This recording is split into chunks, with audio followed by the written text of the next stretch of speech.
ఏపీలో corona virus కేసులు మళ్లీ కలకలం రేపుతున్నాయి. తాజాగా గుంటూరు జిల్లాలో 3 కొత్త పాజిటివ్ కేసులు నమోదవడం ఆందోళన కలిగిస్తోంది. ఈ 3 కేసుల్లో ఏలూరుకు చెందిన భార్యాభర్తలు, తెనాలికి చెందిన ఒక వృద్ధుడు ఉన్నారు. వీరికి తాడేపల్లిలోని మణిపాల్ ఆసుపత్రి వైరాలజీ ల్యాబ్లో నిర్వహించిన పరీక్షల్లో కోవిడ్ పాజిటివ్ గా నిర్ధారణ అయింది.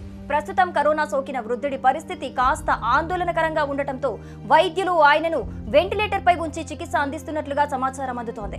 గుంటూరు జిల్లాలో ఒక్కసారిగా 3 కేసులు బయటపడటంతో స్థానిక యంత్రాంగం అప్రమత్తమైంది. కాంటాక్ట్ ట్రేసింగ్ ప్రక్రియను వేగవంతం చేసి వైరస్ వ్యాప్తిని అరికట్టేందుకు చర్యలు చేపట్టింది. ఇటీవల కాలంలో రాష్ట్రంలోని ఇతర ప్రాంతాల్లో కూడా కరోనా కేసులు వెలుగు చూశాయి. విశాఖపట్నం, నంద్యాల జిల్లాల్లో 2 మహిళలకు కరోనా పాజిటివ్ గా తేలిన విషయం తెలిసిందే. ఈ పరిణామాల నేపథ్యంలో ప్రజలు కోవిడ్ నిబంధనలు పాటిస్తూ తగిన జాగ్రత్తలు తీసుకోవాలని అధికారులు సూచిస్తున్నారు. గత నెలన్నరగా కరోనా కొత్త వేరియంట్ JN1 ప్రపంచ వ్యాప్తంగా పెరుగుతోంది.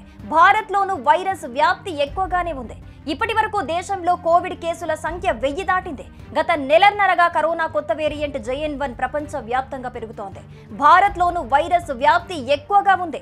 ఇప్పటి వరకు దేశంలో కోవిడ్ కేసుల సంఖ్య 1000 దాటింది. ప్రస్తుతం భారత్ లో కరోనా వైరస్ పాజిటివ్ కేసుల సంఖ్య 1010కి చేరినట్లు ఆరోగ్య శాఖ అధికారులు వెల్లడించారు.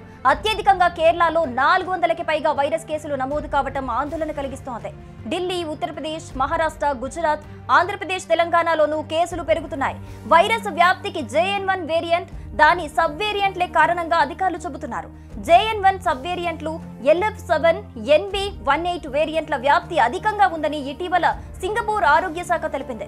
ఇప్పటి వరకు నిర్వహించిన అధ్యయనాల్లో ఒమిక్రాన్ ఇతర వేరియంట్స్ కన్నా ఇన్ఫెక్షన్ రేటు ఎక్కువగా ఉన్నప్పటికీ తీవ్రమైన సమస్యలు వచ్చే ప్రమాదం తక్కువగా ఉన్నట్లు నిపుణులు గుర్తించారు.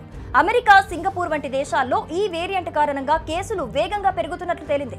ఆయా దేశాల్లో ఆసుపత్రుల్లో చేరిన రోగుల సంఖ్య పెరిగింది. ఈ వేరియంట్ కారణంగా జనవరిలో చైనాలో మరోసారి ఇన్ఫెక్షన్ పెరుగుదల ఉండొచ్చని నిపుణులు ఆందోళన వ్యక్తం చేశారు. కరోనా JN1 వేరియంట్ ప్రపంచవ్యాప్తంగా ఆరోగ్య సమస్యలను పెంచుతోంది.